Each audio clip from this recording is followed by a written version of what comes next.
end, you could tell he wasn't doing well. He was pretty much bound to a wheelchair. I know he'd shown up like the NWA shows a few times, and Nick Aldis had done like an interview thing with him. But yeah, really sad missing. Of course, he was manager of Vader in WCW. People will remember that as well. I know we were doing we've been recording our trilogies actually, and seen him on that with the mullet back then that he had at the time. But any memories of for you, Matt, growing up Harley Race, or was that something that was just before your time? Slightly before my time, I'd say. But honestly, like the guy, was an incredible worker, and it just goes to show when you see how many wrestlers out there now credit him for getting them into the business.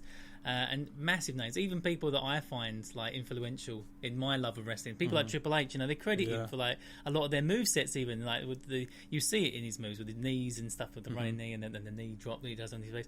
It's incredible. So he had that effect on so many people. So his contribution to the business will never be forgotten. Absolutely, and he had a massive run. I'm just looking at his profile here. I mean, early career started in 1960. Is just crazy. I mean, what a run. Joined the AWA as well from 65 on to 86 and 1990. National Wrestling Alliance, of course, that's where he's pretty much well known. Held the title 8 times, which is quite a feat. I know everyone wins it 50, 60 times now, but back then the NWA title was quite a feat, defending it around all the territories and stuff. So a huge run between 70 and 84 for that. And of course the WWF, not really, we didn't see much of him there. He had a run for 3 or 4 years between 86 and 89. So yeah, real kind of miss. These legends, they go, and yeah, like you say, mate, you do realise how much of an impact and influence they had on guys that are now in it today, or in very influential places like Triple H. So yeah, bit of a shame there. Our thoughts go out to everybody connected to Harley and his family. Okay, other news coming out. Matt Riddle met Bill Goldberg, Matt, by all accounts. All the tweets that have been coming out. Got to meet him at SummerSlam. I did post a picture. He posted a picture on his Instagram outside Goldberg's locker room. He waited there for the guy. It seemed like an awkward moment, the exchange, from what he wrote about it. He's not his bro. See you, bro. No, I'm still not your bro. That was it. What do you make of all that? And Matt Riddle, just in general, is he trying to, is he legitimately? Do you think he really thinks that about Goldberg, or is he just trying to get his own? Is he trying to stir heat for himself? And because he's like a face on NXT, so he's not. It's odd. And then he's getting in a scuffle with Jericho. Are you surprised WWE haven't shut him down yet? I don't know if he could, do you think? Really. I mean, this guy just does what he wants. He's like, where's my phone? And I'll talk to it and say what I want. But yeah, he's an interesting guy. And I don't think it's a bad thing. I think it's good you can still be yourself. He's just going out there and trying to provoke people and stir things up. But that's how you get yourself noticed. And to be honest, I've probably been enjoying that side of what he's doing more than what he's been doing in the ring. So, I mean, not saying what he does in the ring's bad, but it's actually coming across more of who he is when you're seeing his own personal sort of Twitter accounts and stuff. So for me, it's interesting. And if he did work something out and he could get something going with Goldberg, I'll be for that. It's something fresh, and it would be more interesting because there's more to gain from Matt Riddle, win or draw or lose even. Yeah. So, interesting times. I love the scuffle you have with Jericho and Jericho. People like it. People play along. Posted back that face. It's excellent. Yeah. So he's up there. He made some comments about Booker T as well. It's funny. We didn't take it out on him too much, but and he, from day one, he's always, even before he got to WWE, he's always said he wants to retire Brock Lesnar. That seems to be his ultimate goal at the moment. So who knows if that'll ever occur.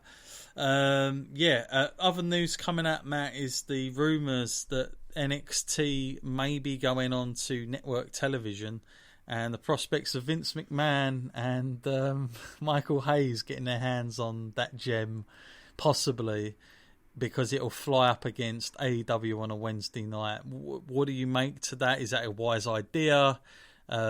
Because the thing, I said this last time, and there is this big worrying concern. Dave Meltzer reported on this a little while ago, and he said, although everybody thinks NXT is a really good brand, it doesn't actually get viewed as much as what people think it does. Hence why when they go to the main roster, people are still a bit unfamiliar, which is shocking for us, Matt, but we watch it all the time. But obviously there is a large audience out there that maybe don't. Would you be... I mean, is this a wise decision for... I mean, you never know. It might even be Triple H going, you know what, let's put it on Wednesday. We'll go up against these guys. I'm the guy that created this stuff first. I'm the one that brought all these indie guys in. Let me give you a product. Or do you think this is Vince McMahon just being Vince McMahon? Like he's trying to... Not only that, what does make me think it's Vince is because he's trying to buy the Fight app, which runs the pay-per-views of AEW, like whatever else. And we know what Vince is like. They will do these things, Matt. Like even with Ring of Honor, they try to get me out of MSG. I know they say they don't look at the competition. Clearly, they are looking at AEW.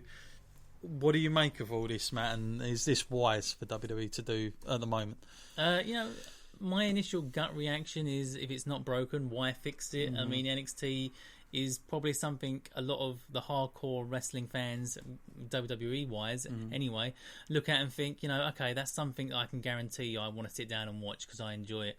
And they know that Vince McMahon has not got much input into that. And that maybe, for some people, is one of the main reasons why they enjoy it. They might think, okay, so we're seeing a little bit about a sneak peek of what the future may hold. Perhaps this is the way that wrestling is going to progress in the future.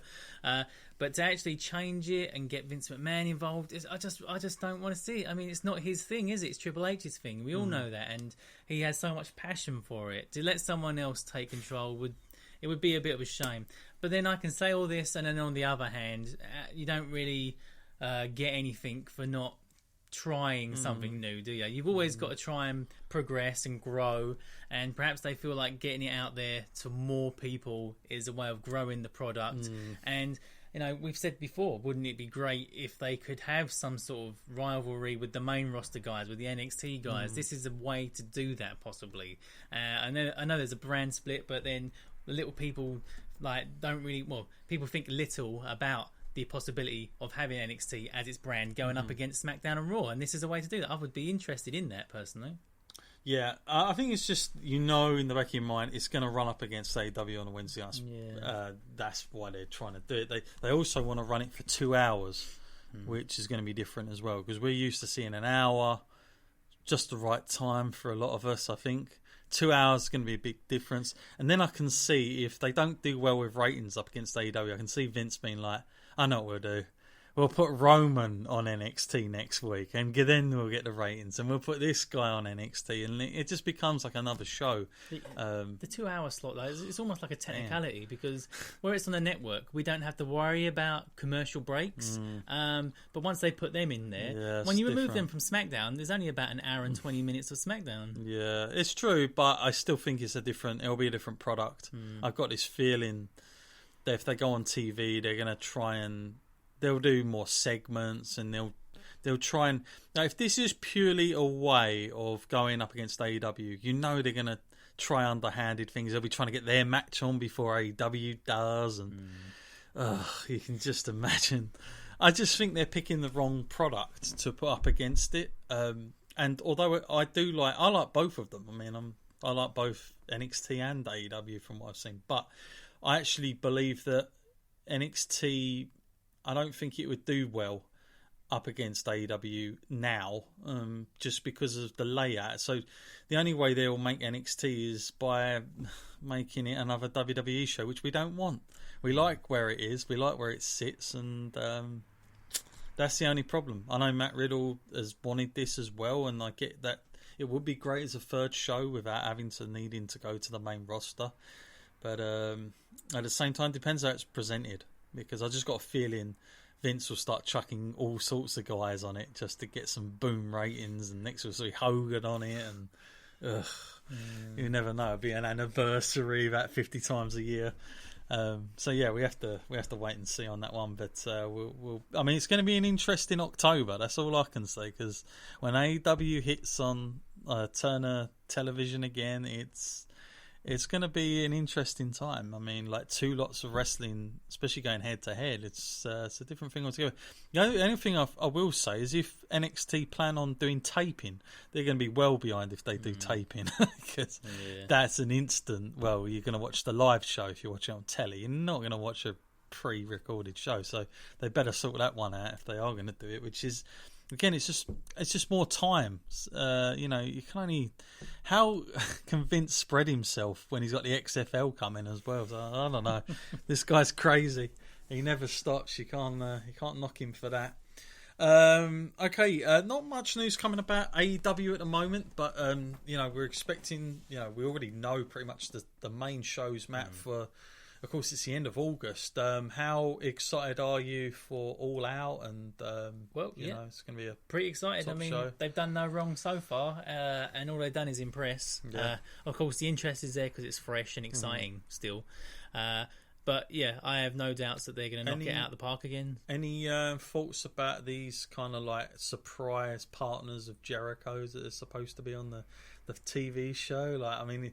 This ain't going to be a Nash and Scott Hall type deal, is it? I mean, they're not going to go that route, are they? Who is available out there? I'm trying to think, like, indie tag teams. I mean, I saw Sabin come back the other day, but, like, is he coming back as the thing? I don't know.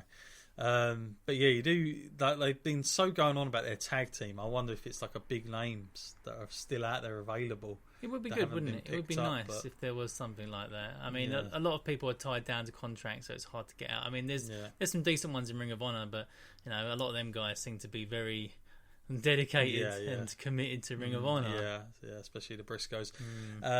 Okay, other news from Progress Wrestling here in the UK. Very excited the announcement that Pete Dunne will be showing up at Progress, which is interesting because, especially after giving Jim's gone now, Jim Smalling from Progress, and that was his final show in Canada, I believe. And, there was this thing about, can the guys still use WWE guys? Well, Pete Dunne is, he's on NXT currently and he's there. So that's quite that's a cool thing, I think. I'm excited to see him. Also, we know now as well, Matt, that it's going to be our guy, did not win, but David Starr up against Volta. We were there for Super Strong Style 16 when David Starr won it. The Mr. Independent up against Volta. Prospects of that match, Matt? Are we going to get a new champion, or do you think that's it's still Volta, the domineering? I'd like to see it happen. I'd like to see the title change. I feel like Walter's got enough on his plate right now. He's doing well with NXT UK. I mean, I know that's not like a full-time gig. I know they're not always touring and doing things, but it's good exposure for him, and he can still work, I suppose, the independent scene. But a fresh new sort of champion would be interesting because David Starr, he's great on that mic, and he's passionate. Yeah, he's got some fresh ideas. So I think he'll have some great matches with guys down there, and who knows, maybe see Paul Robinson get his crack at it. Why not? That guy can half work a mic as well. Yeah, we want him back on that mic. He's gold, isn't he? So really excited to see that. Obviously, I'll be there for that one. Of course, Ring of Honor we're also going to as well as other things this year. What else we got coming up, Matt? We got you're going to New Japan? Yeah, we'll be going to that. A Royal Quest, I think that's called. When is that for you? That is... I hadn't thought about it, but that is like the end of the month. Like okay, 31st, so like that, so Matt will be giving us all the recordings there on that one and feedback. It's going to be a pretty decent show, I would imagine. You know any of the matches yet, or is that just... I don't really. I mean, I just take it as it comes. I'm happy with it because I know that they're passionate guys down in Japan. They're going to put on a decent show. I mean, I think perhaps it's some sort of tournament from the way it's worded, Royal Quest. I don't know, whether some sort of throwback or something. Yeah, probably win a crown on their head. More details will come on that. Yeah, and of course we're at Brentwood as well. The only way is NXT UK. That slogan. I'm not going to hear the end of that. Which will, no doubt we'll be vlogging that day and getting some reactions from all these places we go to. But so lots of places, and we may have another announcement coming up as well at the end of this month for a more local promotion that we'll be involved with. But Matt, anything to add while we come to the end of the show? Oh, I think we've been up every avenue here. We covered a wide range of things. Yeah. I mean, the only thing we didn't talk about was CM Punk, but maybe we'll leave that to another time, because that just gets overdone. Well, we got time to talk about that all out, I'm sure. So we've really enjoyed your presence here tonight, Matt. Of course, we're inside